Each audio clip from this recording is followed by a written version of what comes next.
আজকে কোথায় শুটে গেছিলাম, আর এখানে সৌরভ দা আর আবিদ দা কি করতে এসেছিল পুরো ভিডিওটা দেখলে বুঝতে পারবে। পুরো ভিডিওটা দেখো আর কমেন্ট করে জানো ভিডিওটা কেমন হয়েছে। চলো ভিডিওটা শুরু করা যাক।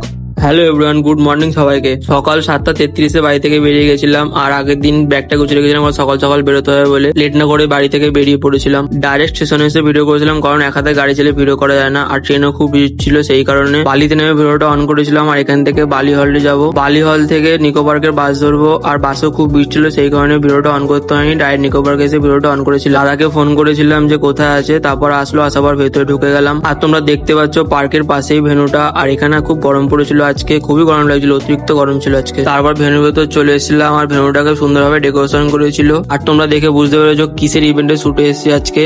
আর আজকের মালিক ছিল হচ্ছে আজকে সুদীপ্ত দা, আর এটা হচ্ছে ওর ভাই। তারপর আমি কিছু ফটো নেওয়ার জন্য বাইরে বেরিয়েছিলাম, আর বাইরে বেরোলে একদম পুরো গরমে ঘামিয়ে যাচ্ছে, আর ক্যামেরা খুব হিট হয়ে যাচ্ছিল।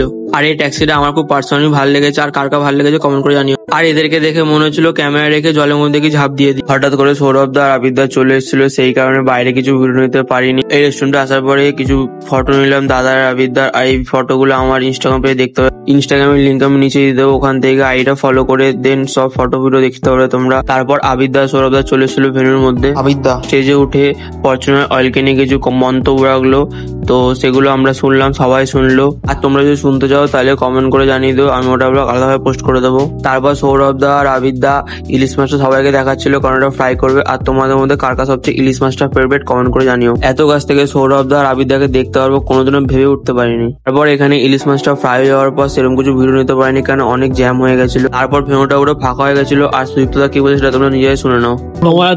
সব থেকে কষ্টের কথা যেটা হচ্ছে, আমরা কাজে এসেছি, ফাঁকিয়ে কাজ করেছি।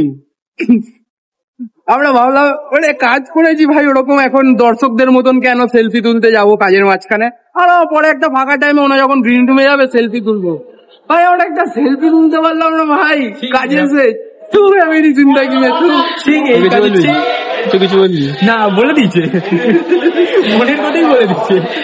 এখানে কাছে এখন কপি ফাইল ডাউন করছে, কপি করতে হবে, সব কপি করতে হবে, যখন আমরা সব কাজ করতে হবে। মাল্লুটা কখন পাবো দেয়নি, কিন্তু আফসোস হচ্ছে একটাই ফটো তুলতে পারলাম না, এটা হচ্ছে মেন আফসোস। দাদা কিন্তু আমরা কাজ করেছি, সেগুলো আমাদের দেখাচ্ছ কেন, এটা দেখাও। বিটিএস এ আছে, আর এখন ভাইকে নিউজে দেখতে পারবে। এটা কি তো তোমরা সবাই শুনতে পেলে সুদীপ্ত দা কি বললো। হ্যাঁ, এটা একটা আফসোস ছিল যে এতক্ষণ কাজ করার পর একটা সেলফি তুলতে পারলাম না। তো যাই হোক, নেক্সট টাইম হবে, দেখা হচ্ছে কোনো নেক্সট মিনি ব্লগে। আজ কোন ভিডিওটা এখানে শেষ করছি, চলো টাটা।